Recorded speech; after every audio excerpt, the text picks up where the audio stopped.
All right, just want to come back today. This is Judson Powell.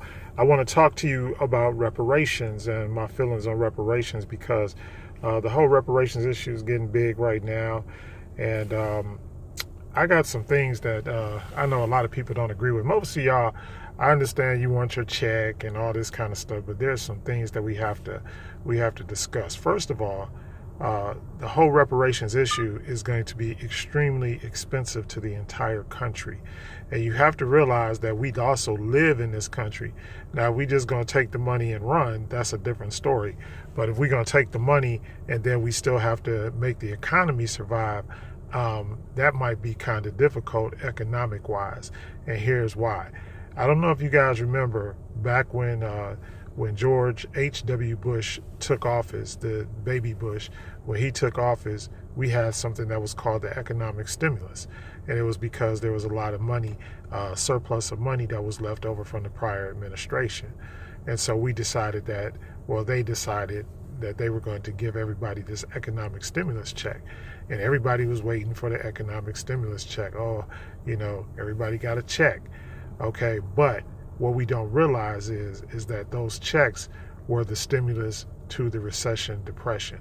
So what happened is that everybody took the money and then the money never flowed or trickled back into the economy, which is always the Republicans' plan, that everything is going to trickle down back into the economy and that the economy will be sound. However, it has never worked. No matter what side of the aisle you're on, Democrat or Republican, you have to admit that under Democrats, economically, the country is in much better shape as far as not being in debt. Well, if we take, they're saying that not stimulus, but the reparations package might cost more than $14 trillion. Okay, so where is all that money coming from? And that's the problem. The problem is, yeah, we can get the reparations, but where are we going to get the money from to give out those reparations? Because remember, these are funds that are coming from the federal government. So we have to take that into account.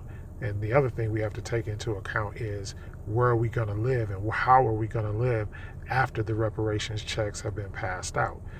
We still have to keep the economy moving along so that we have someplace to live.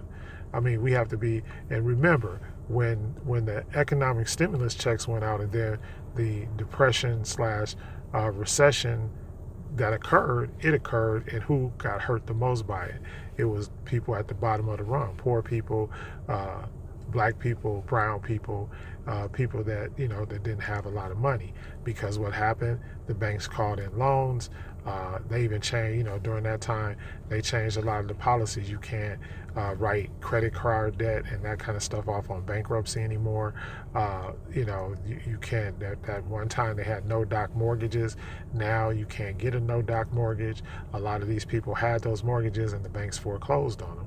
And so that's what I'm trying to say. So we have to look and make sure that we keep the country economically strong and economically healthy, because if we don't, what's going to happen? We're going to be in worse shape after the reparations than before we got them, because we have to be realistic. How much is each person going to get and how much is it worth? And the other thing is, if we do this, is it this one-time help thing, and then after that the country sinks back into depression, and then all the money that we got is going to go right back to the government.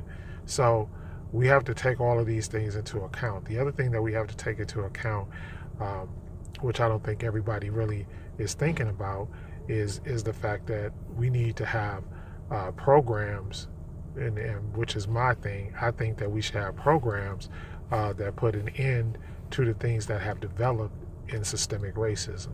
So things like redlining. The fact, I think a better option would be to have a homesteading bill, where people can go out and get land and have land. Then at least the money is backed by something, because just money just floating that's not backed by any type of collateral does not make good economic sense.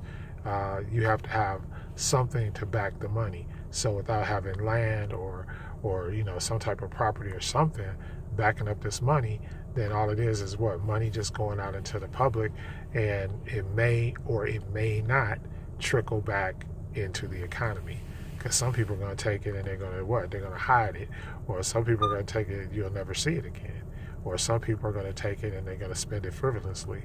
So you got to understand that all of those things are possibilities. Plus, there's probably 100 scenarios, thousands of scenarios about the way the thing could go down. So there has to be some thought and some process to this. The same thing, or even the thing that Bernie Sanders is proposing about paying off everybody's student loans, or paying off everybody, or just make everybody debt free. That might be a better solution. I mean, I'm not saying that is the solution, but I'm saying we have to consider all of these things and what is the long-term cost. Because giving everybody money, as we saw with the economic stimulus package, did not stimulate the economy at all. And as a matter of fact, it destroyed us. It destroyed the country financially. And the only thing that brought us back was the fact that Barack Obama and Bill Clinton have good economic programs, and they're sound economists. You might have problems with them for other things, but as far as the way they run the economy, the Democrats have always been superior if you look at the results and you're really honest and you're nonpartisan about it.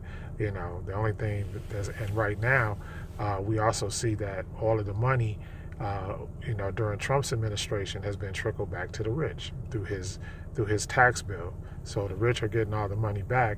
So they're gonna really fight this. That's why you got McConnell up there saying the things that he does, and now I guess you got Chuck Woolery of all people talking about giving reparations to the people who are soldiers and all this kind of stuff. And that's all well and fine. Don't get me wrong, but I don't think they really understand. And then the other thing is, what is I guess the whole thing with me is the whole valuation thing. What is a life worth, and what are all of the lives of all of our ancestors worth? We have to think about that, and is it, it's like you're talking about, almost 500 years of oppression. How much is 500, years of oppression, and that's got to be worth, $1 million to everybody. But the country can't afford to pay $1 million to everybody. I mean, we probably could, but then what would be the aftermath, and what would happen to the overall economy? Because you got to realize, rich people, they're the ones that basically they funneled or stole all this money, and now they're taking it back again through this tax plan that Trump put through. And you got to look, whether you're Democrat or Republican, look, the Democrats voted for it too. The fact, I think that might be the only piece of legislation, legitimate piece of legislation that's been approved in this whole administration.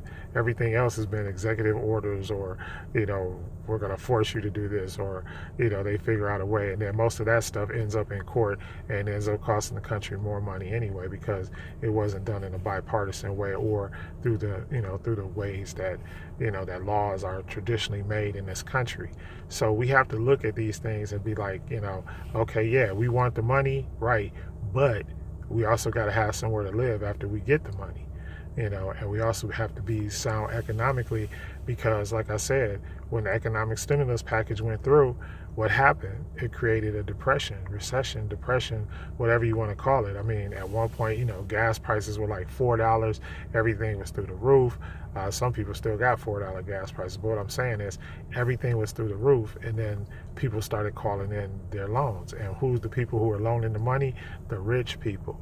The people whose ancestors were the slave masters and the slave owners. So those are the people that are going to eventually, they're going to have the power to do whatever they want to do.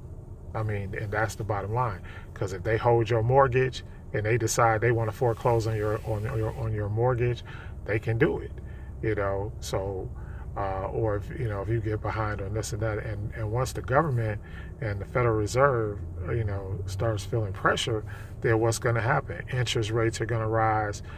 They're going to charge you more money to borrow money. They're going to charge you because they're going to figure out. It's just like when if they raise minimum wage, then it doesn't do any good to raise minimum wage and then the powers that be raise the price of a hamburger $2, or raise the price of groceries, or raise the price of gas, and then that minimum wage gets eaten away.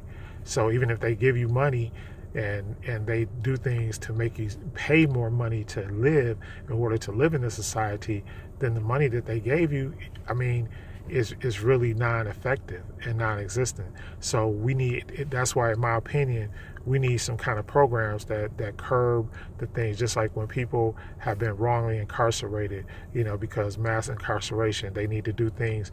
Those are the things that need to be put in this package.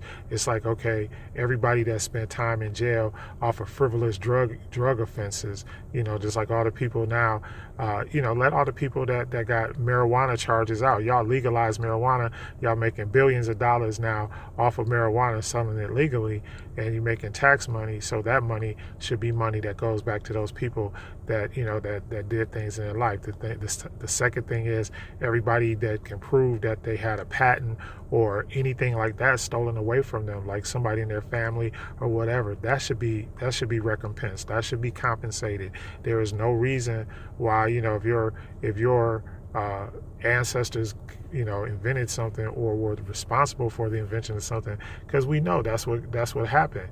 Most of the people that invented things or created things, they did it because what is the old saying? Necessity is the mother of invention. So we had the necessity to invent. Why? Because we were the ones that were doing the hard labor. So you got to understand that those things need to be recompensed. They really do. And then when you go through other things, just like I said, like redlining, the fact that there were areas that we couldn't buy property in, well, those type of restrictions, they need to be removed and taken away because it still exists now.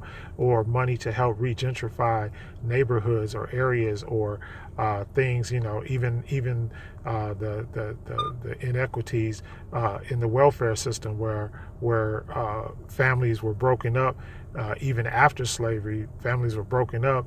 And men were basically thrown out of the household, so that the government could basically take control of families.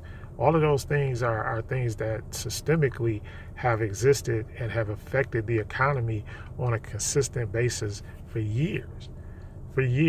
And and now we have second, third, fourth, fifth generations of people that we really handicapped. And now they can't survive without our help, without the help of the tax money. So we got to think about a lot. But just getting a check and then rolling off, especially we don't have 14. In fact, we trillions of dollars in debt right now. The country is already in debt. So then, who's going to pick up all that debt? And if you talk about adding $14 trillion to that debt, where is the money coming from? We got to be smart about this. Even as the victims in this scenario, we still have to be smart so that we don't get victimized even more. Because hey, for every action there's an equal or opposite reaction. So there's something that's going to happen as a result of these reparations, and we need to be prepared for that, and we need to be able to financially and economically analyze what we think is going to happen, and if we don't, then we're going to be in a world of trouble, because when everything hits the fan and in the final analysis, 14-15 trillion dollars, that's a lot of money, and the country, I don't even know if the country can afford it, and even if they can, what is going to be the repercussions of giving away all of that money. So those are just some things to think about. I'm still on the fence. I don't know, I don't really know, what should happen, but those are some of the things that we need to think about. Anyway, so that's about my 15 minutes. I try to keep these at 15 minutes, so that so I don't bore you to death or At least you can just get it in. But look all this stuff up and think about it. You know, think about what are the long range effects of reparations and how much it's going to really cost us even if we get the checks. All right. I love you all. God bless you.